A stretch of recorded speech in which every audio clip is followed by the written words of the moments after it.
Hi for the Kenai. This is Eric and Aaron, and we are here. We're actually going to record our first ever recovery story, and this is with Sharee. So part of our recovery story is we want to know, that battle that people have fought, the challenges that people have faced, and the ways they have overcome those challenges and gotten into recovery and stayed into recovery.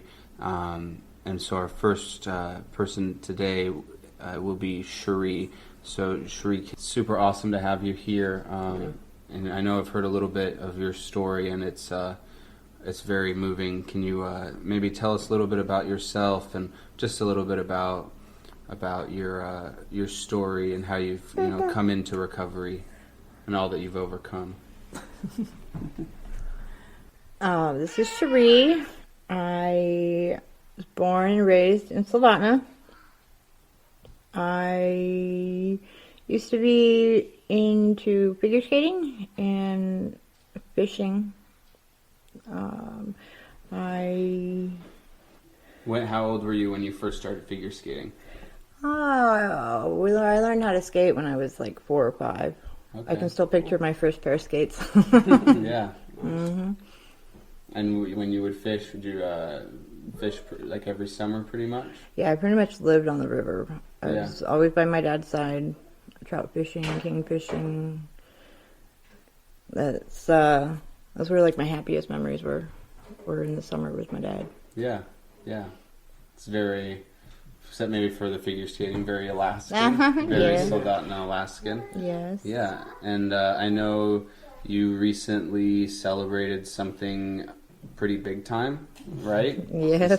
Can you tell me about that? I just celebrated 1 year clean off of all drugs, alcohol, substances of any sort. Wow. The longest in 18 years I could have gone was 4 months straight. 18 years? Out of 18 years, 4 months was the longest I could get together. Wow. It's incredible. And now you're at 3 times that. Yeah. Yeah. How does that... How was, so you said the last 18 years? Mm-hmm. Okay, so can you tell us a little bit about kind of the start of that and what that was like, that walk? I remember taking my very first drink to numb pain. The morning I was 12 years old, I got a phone call in the morning, said that my brother, who was 25, was diagnosed with leukemia, and he had 6 months left to live. And I knew about alcohol, and I grabbed the bottle and drank to numb the pain. I did pretty well in high school. I was, didn't use or anything until I went to college in Hawaii. I moved there when I was 18. Wow. That's kind of a trip. Swore I was never coming back to Saldana. That seems to be a common thing I hear. We always come back. What did it for me was I missed 1 summer where I didn't come home. And I got homesick, and I was home the next year.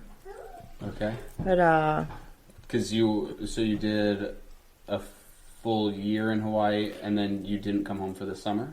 I did, I would come home every summer during college, mm-hmm. and there was 1 summer that I did not come home. Okay. And I was home the following year.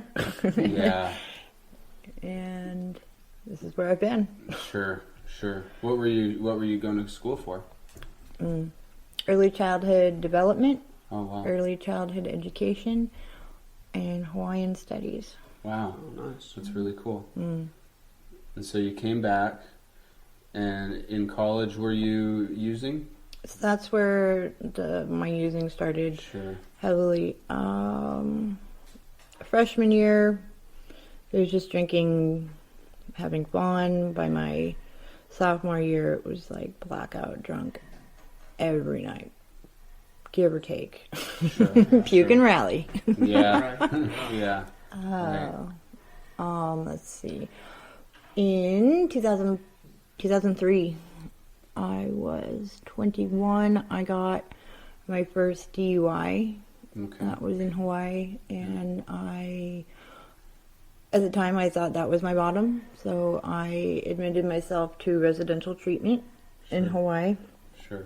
I was there for 5 months. Wow, that's a long time. This is long term. Yeah. I got kicked out. Okay. I was out for about a month and a half, and it was not long before I started drinking again. Went back to the same treatment center for another 4 months and got kicked out. And at that time, I was just smoking pot and drinking, just, Sure. And Air quotes. and then started drinking again after that. A couple months later, I was introduced to meth, and I fell in love with it. Sure. Absolutely fell in love with it and hated it. Yeah. It took me down quick. Within 3 months, I was ready to surrender that life. Really? Wow. And that was when I moved back to Alaska. So that was in 2005. And I knew I needed help again. So you moved to Soldotna? Mm-hmm. Okay. Moved back to Soldotna. Lived with my dad.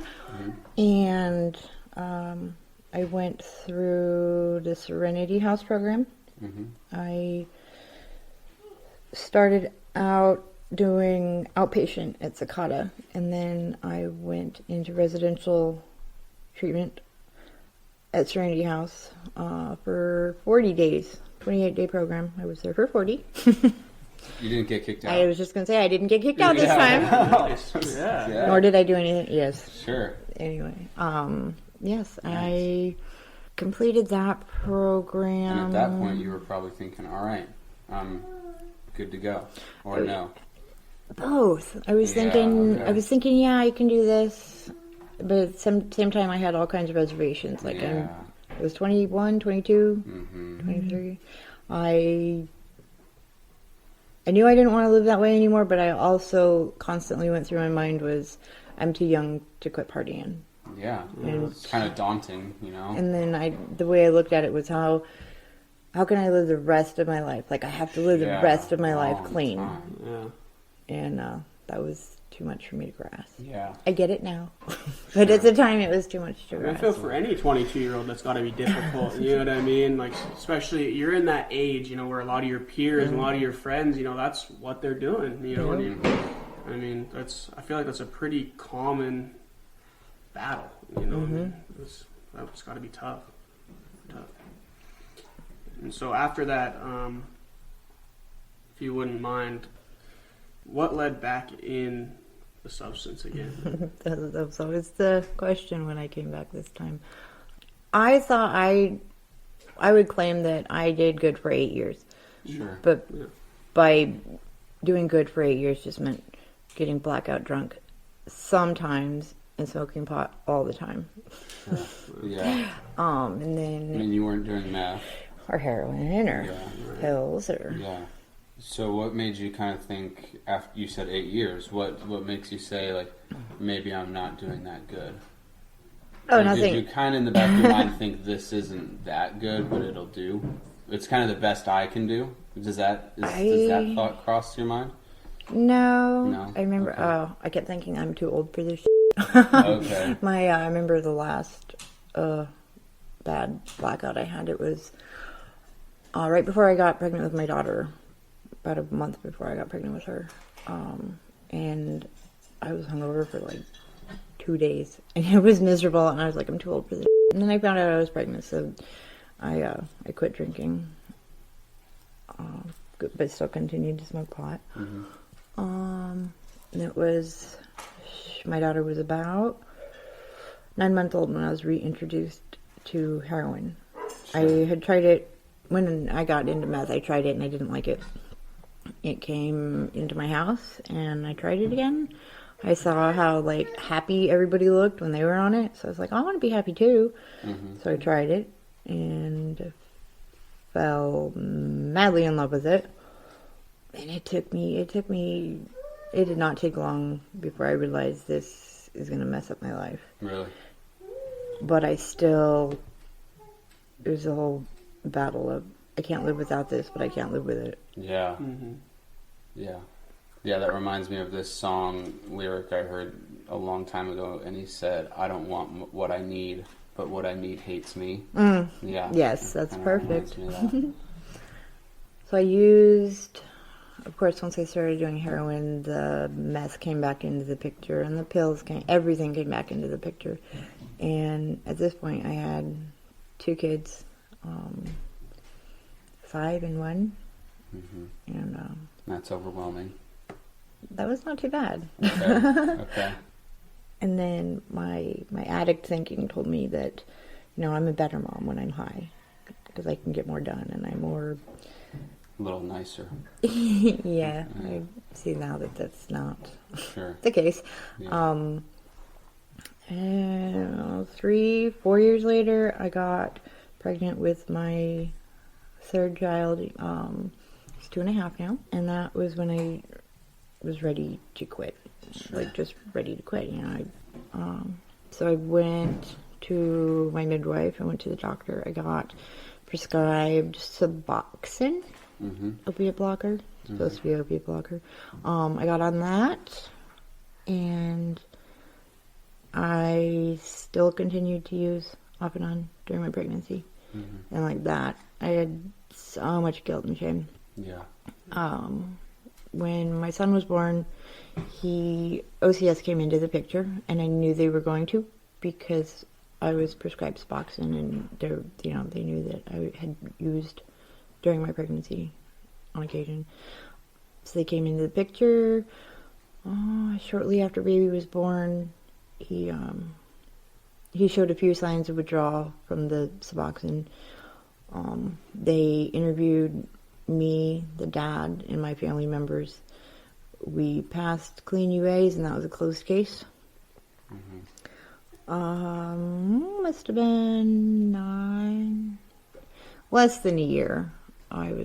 And so after my son was born, I did good for like 4-5 months, staying off anything but pot. Yeah. And then we got a large amount of money at Christmas time, and it was like, well, let's just try this one more time. Yeah. Let's just do it for the weekend. And off and running again. And then got pregnant again. And with my youngest, as soon as I found out, I knew I did not want to keep it. I knew I couldn't have another kid. And like, abortion was against everything I believed in. I didn't bother me with other people had it, but I knew that was something I couldn't live with myself. But I was so like, I wasn't going to do it. Yeah. So I was in denial. I don't know. I kept, every time I get high, I'm like, oh, I got to quit doing this. Oh, I got to, go take care of this. Finally made the appointment to go start that process. And I think subconsciously or something, I was waiting till it was too late. And so I went to the appointment, and they're like, we're going to do this in Seattle. You can fly out next week. And when that became like reality in my head, then I was like, I'm not doing that. Oh, they did an ultrasound, and I heard a little heartbeat. So that's And it became very real. Yeah. So I was like 4-5 months pregnant.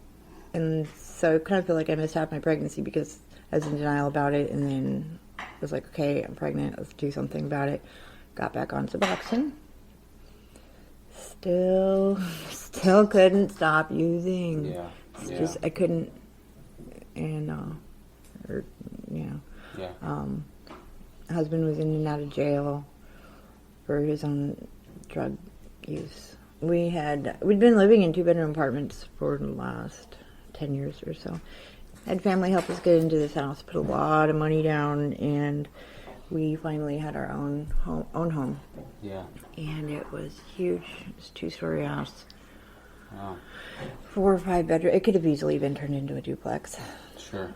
And I remember my husband giving me a hug the first night, and he says, welcome home. And I said, I wonder how long it's going to take for us to lose this.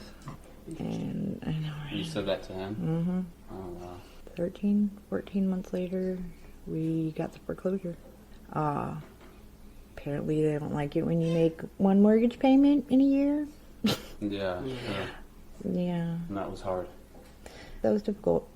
So when baby was born, November 8th, he was born, 2016. November 9th, OCS came in, and I knew they were going to come in. They decided they were going to take all the kids away. I had family members that were going to take all of them. And after a week with just the older three, they realized they couldn't do it. And my dad, we were even just like falling apart. And he was like, you just can't have, a newborn on top of a 1-year-old, a 4-year-old, 9-year-old, 8-year-old. Yeah. And my baby, so he was in the hospital for 5 weeks on morphine. He was withdrawing from the Suboxone. Mm-hmm. And that's rough. It was super rough. November 18th, 2016, yeah, that's when I all became official, went to court. LCS had custody. I was allowed 0 contact. And I remember, oh my God, I remember laying in my hospital bed, crying and crying and crying. I cried for like 18 hours. And the whole time I was like, I'm never going to use it again. I'm never going to use it again. I'm never going to use it again. I'm like, that's just all there is. And so when I went home from the hospital, all the kids were gone. And it wasn't long before I picked up again. Mm-hmm. So that's the insanity of it. So it was November 18th, the same day. I went into Serenity House intake office. I grabbed my application. I filled it out. I had it turned in the following Monday. It's like I know these tools from when I learned like a long time ago, and I got my application, and I'm leaving the hospital. I'm like, what am I going to do? The kids are my life. I don't know what to do with myself. And I was like, okay, I know what I need to do. I know that I need to go to a meeting, and I know where the meeting's at, and I know what time. And Narcotics Anonymous meeting. I didn't go out of fear.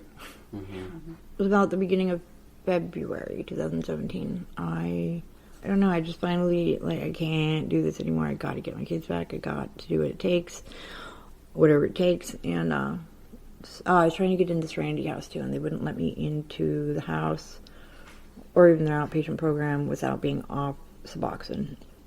So I tried doing I tried doing like a weaning, 8 milligrams of 6, et cetera, and it wasn't working out. And I knew that would take months, and I didn't want to wait months. I wanted to get my life back together. So I did a full-blown, just cold turkey quit. Wow. And that was the worst withdrawal I had ever had. It lasted for over 3 weeks. Wow. Over 3 weeks. I mean, withdrawing from heroin is like, a few days and you're done. But yeah, a solid 3 weeks of just, all the withdrawal symptoms. It was miserable. Then I came to conclude that was something I needed to go through so that I knew what my baby went through when he was in the hospital for 5 weeks. Sure. Yeah. So I got off of that. I got on the Vivitrol shot, total opiate blocker. That was excellent. The addict in me still wanted to use. Right. I was like, all right, so if maybe it'll take like 3 days to kick in, so I can just get high and get one more use in.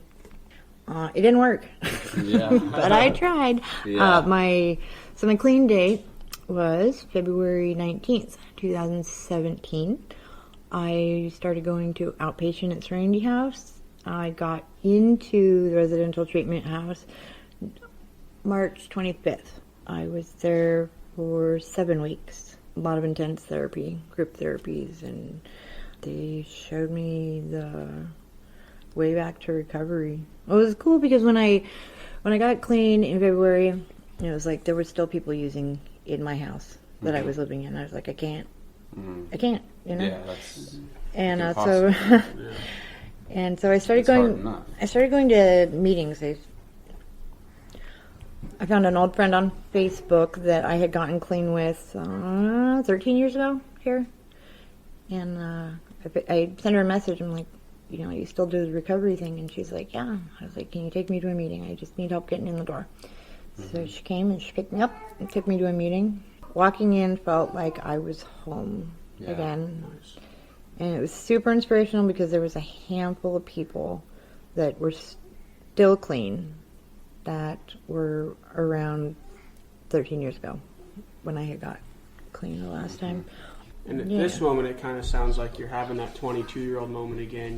It's like, wow, it's like the rest of my life still. I mean, whether you're 22 or 33, it's still the rest of your life at this point. And to see people, when you walk into a meeting and see people who are doing it, who are like, oh yeah, 20 years, man, 25 years, stuff like this, that time that seems so daunting, and that would have had to be just super reassuring that, you could absolutely do this. Like, this is attainable, Yeah. So you get into that recovery community, and you said something about feeling like you were at home. I felt like I was at home.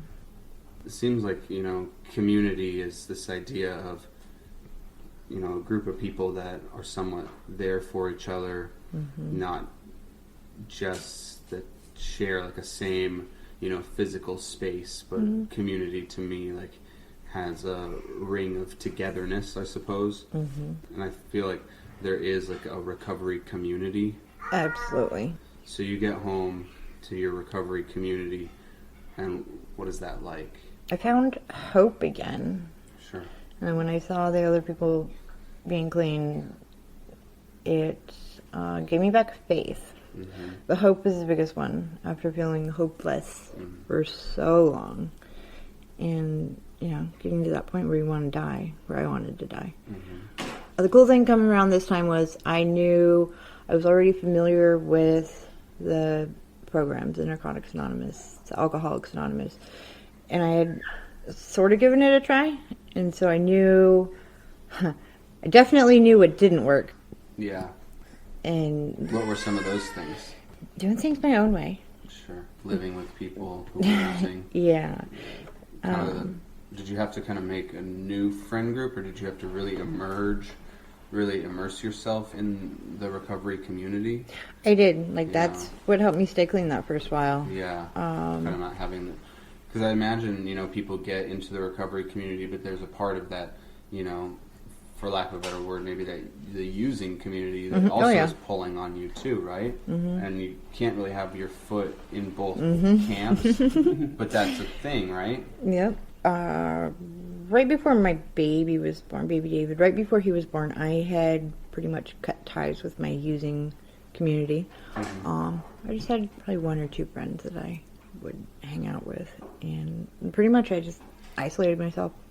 When I went back to the rooms of Narcotics Anonymous, I took the suggestions. I was finally desperate enough to do whatever it took to not use. They gave me a list of phone numbers of women in the community, and I was so desperate to just stay clean. Like, I would call these women. I didn't have a face to a name, or I would call them and tell them, hey, this is what I'm going through, and they would talk me through it. And that was super out of my comfort zone. Right. Way out of my comfort zone. And that was also something I had not done before in my previous tries at staying clean. There was that, and I threw myself into the NA community. A lot of just being actively involved with putting together events, service work. So you were going to meetings. It's how every day almost. Yeah, that first month I was at 3 meetings a day. Wow. Because I needed somewhere safe to be. Right. And new people to be with. And there was a week or two period where I didn't have my vehicle because there was a tweaker staying in my house that kind of rode off with it and went to jail. Sure. Anyway, at that time I had been in recovery or back in the rooms for a couple weeks, and I was so desperate to go to the meetings that I would walk. Wow. even when it was like 0 Yeah. and windy outside. It was only 'Cause like that was in like March, right? yeah, that was only. I mean, it was only like a mile and a half, but I So it's cold, it windy is and cold. dark And I just, while I was walking there, I was thinking, you know, I would do anything I had to get my drugs, to get high. Yeah. So I can do anything I want or need to do to stay clean. Yeah. And that was, meditated on that a lot while I was walking. I think I had heard a line, something, isn't there a line, something like that says, like, if you put half the effort into your recovery as you did into hitting your dope man, you'd be the best sober guy out there or something. Yeah, for sure. So you kind of took that on. You were like, I used to do much harder things than this. Mm-hmm. That's cold. That's dark. That's a walk. Yeah. And so you're going to those still every day, and you're building some recovery resources. Yes. And you're plugged into that. And are you still doing Serenity outpatient or inpatient? So I went, rewind. So my clean date was February 19th, I believe. Yeah. Went through Serenity House, 7 weeks. I was out for a month, almost to the day, and I had a relapse. Right away? Within a month. Okay. And I didn't use the tools that I had been taught that work, and that I knew had been worked. It was a 24-hour slip up, if you will. It's 24 hours, so you were kind of off, but quickly back on. Yes. Okay.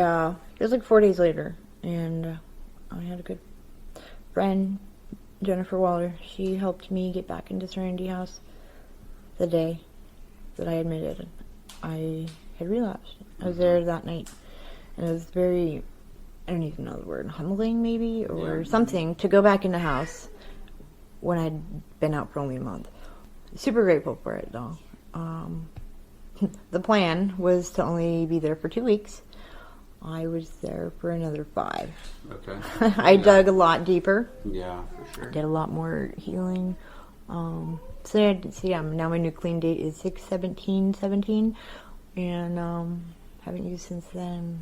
Congrats. That's awesome. That's amazing. Yeah. Yes, I'm still in. Back to your question, I'm still in Serenity House outpatient program. So what that means is I dropped from like 10 groups a week down to 4 groups a week, and now I'm at 1 group a week. Okay. And I do art therapy. It's my favorite Wow. group. I found so much healing. I forgot that I used to. I have a long list of used tos. Like I used to do this. I used to do that. Mm-hmm. And so I tapped back in with my artistic side, I guess, and I found so much healing in that as well. So I go to 1 group a week, and then I'm only required to do 2 one-on-ones with my primary counselor. But I still go every week because I know I need it right now. Yeah. I don't go to 3 meetings a day anymore. Right. One of my gifts of recovery has been getting my children back in my life. We're not fully reunited yet under the same roof, but I get to see my kids every day. Yeah. If you guys have heard any banging or any goo goo gagas, that's because couple of Shree's children are here today, actually, just over in the other room. And normally we might try and make it so that, like, oh, we need to keep it down, but we know, this is just such a cool thing that she, after hearing this story, just being able to, have her children in the other room and be able to, wake up feeling good, and, because she wakes up, she's not too old to be sober. As she said, she was too old for that 2-day hangover. But she was, wake up sober, and just to bring her children over and to be able to, have them in the other room, making noise is like part of like almost like a celebration aspect to this, I think. So it's just really cool. And you say that now you see them every day. Yeah. And you're over a year clean. And so tell us about that. I'm sure that that's just incredible. Just getting to see them every day. Like, man. I'm sure part of that is, much of that is kind of amazing, and much of it is also kind of like, oh my gosh, this is getting a little stressful. A little. Let's see, it was about 8 months, where I was only allowed to have supervised visits with them at OCS. Because of the way the schedule worked, I got to see my 10-year-old for 1 hour a week, my baby for 3 hours a week, and the other two for only 2 hours a week, with some strangers sitting there taking notes about me being a mother. It was very humbling, especially coming from a background in early childhood development and education. Mm-hmm. Very humbling. So it was 8 months. Shortly after that, one of my most hopeless places I found myself in recovery was when there was a miscommunication with OCS, and I didn't get to see my baby for almost 2 months. Wow. And I felt so incredibly hopeless.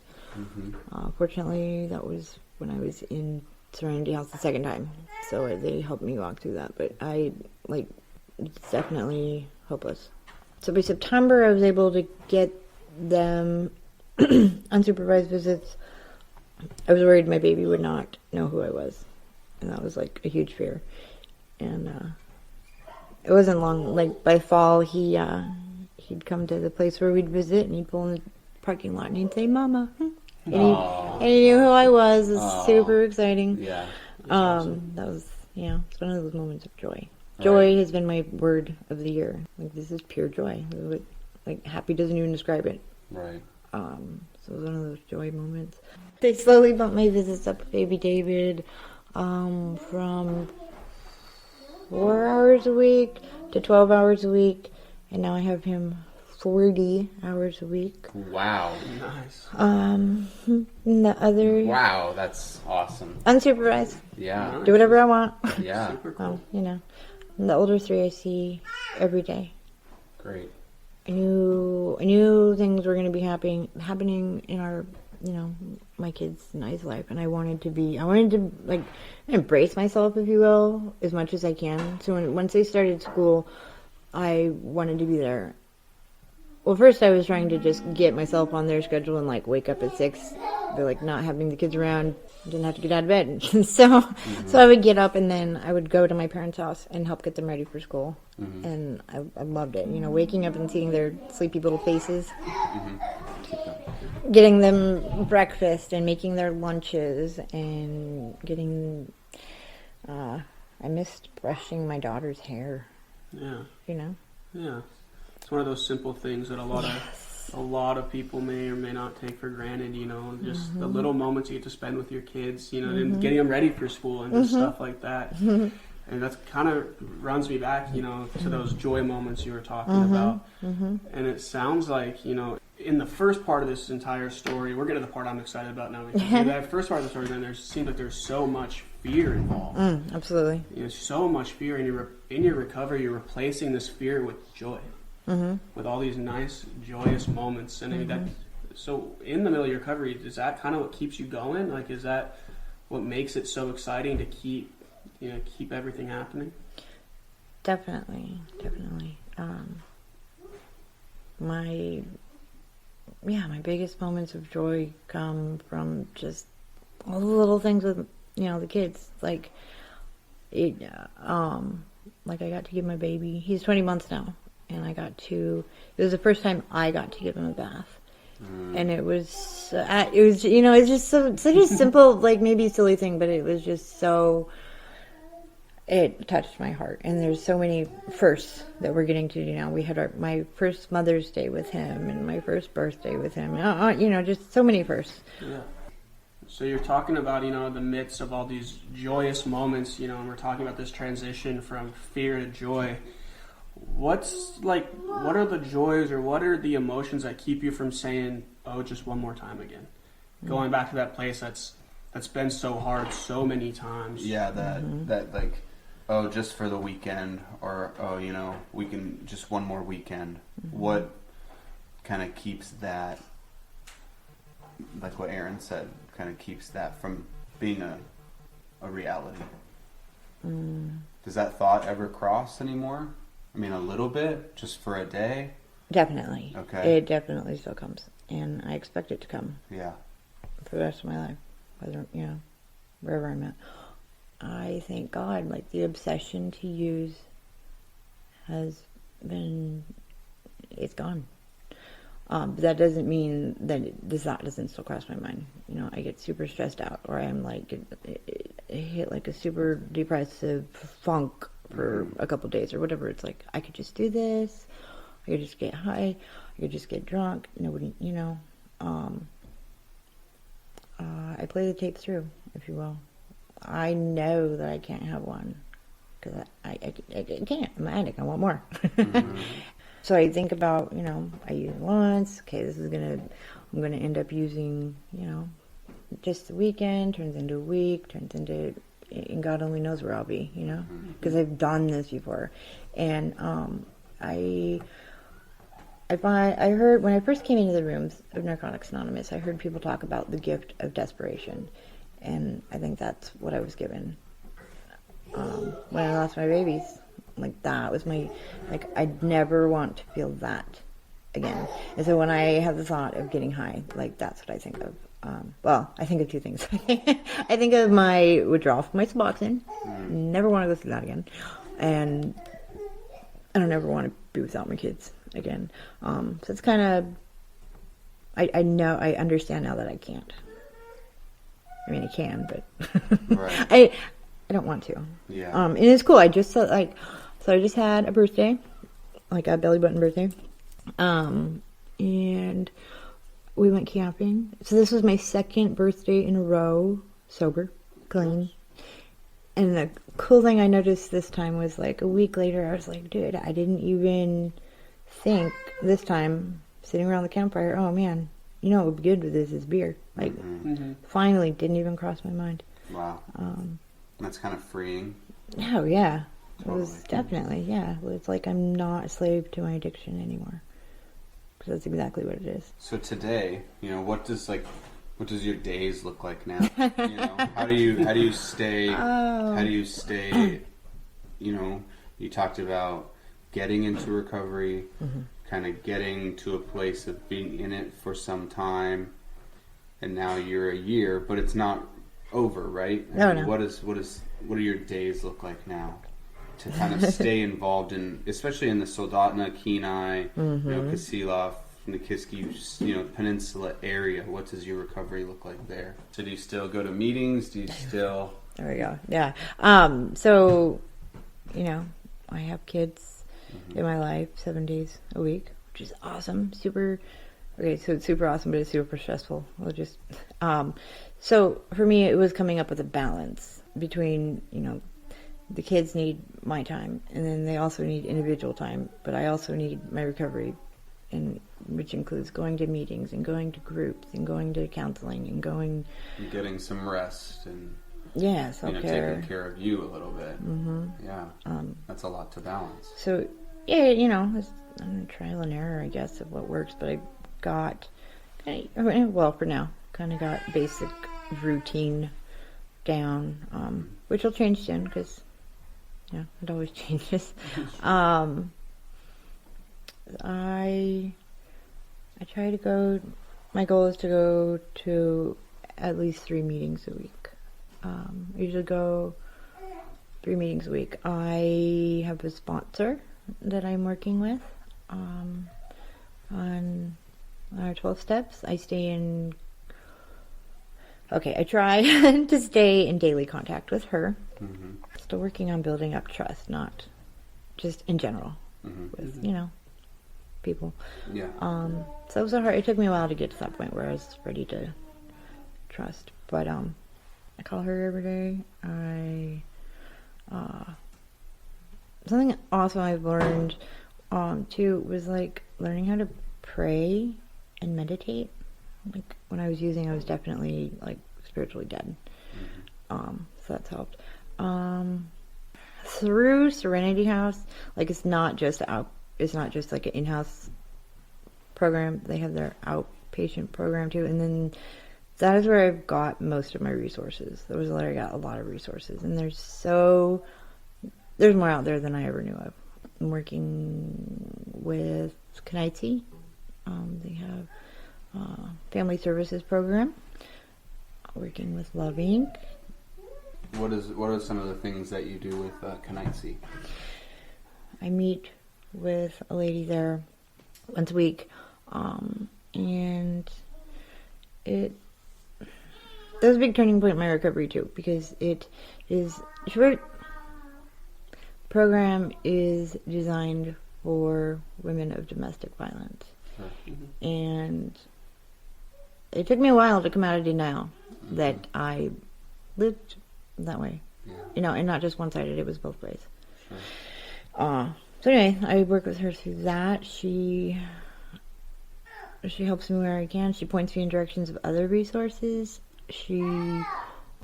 They've been able to help out with gas cards. They have some grant money. They're looking at helping me out with some housing. Wow. Coming up soon. And then with Love Inc. Love Inc. They're amazing. They can help with anything. Sure. They can help with anything. Yeah, like, we what were can't just they there- help with? We were just there last week, and it was like, whoa, you kind of got it all. Yeah. They definitely they're gonna help with my housing deposit once I get that all squared away. They can help with gas cards. They can just you can give them a list of needs, and they can help you where they can, and they're super willing. They're like excited to help me. That's what they said. Is they're looking forward to helping me. Yeah, that's comforting. Mm-hmm. Yeah. So it sounds like you have a pretty full, energetic, a lot to do day, but full of just like kind of those, at times maybe complex, but also a lot of really simple kind of life-giving pleasures. It sounds like, because you had said now, like all these, what it reminded me of, you had talked about kind of these things in life that are more simple, but that are bringing you a lot of joy. And it seems like you're just really getting to live life again. One of the things that Jen, when I was at Freedom House, she had talked about was kind of that. She said this thing that kind of stuck with me. She said, "Addiction doesn't give anything. Like it doesn't. It just like it will numb things, and that can kind of bring some kind of like short-term benefits. But in the process of kind of numbing, you also kind of numb all these other areas of life to the point where you're kind of just not really participating much in life at that point, or you don't really have the capacity to do so. And now it seems like you are just like fully immersed in life again."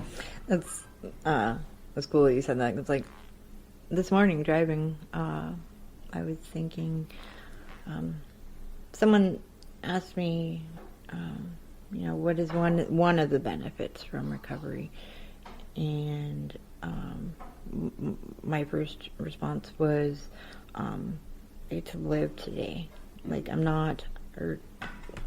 living. I'm not just going through the motions, and like I'm living, like alive, like I'm alive again. Yeah. Not spiritually, mentally, emotionally dead.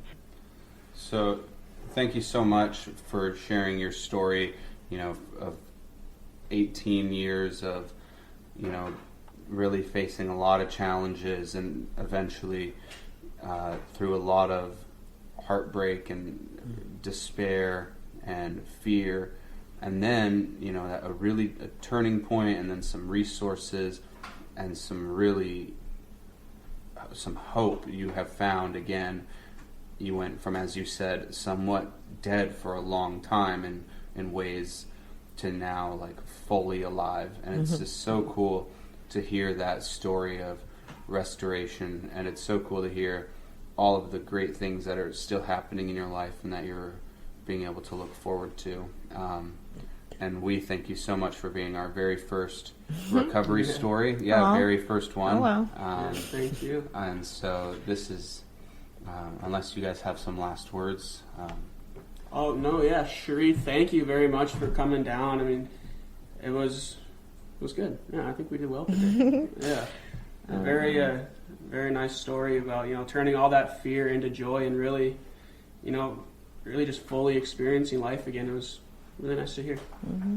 Yeah, that just reminded me something about Eric was saying earlier too, because fear is huge.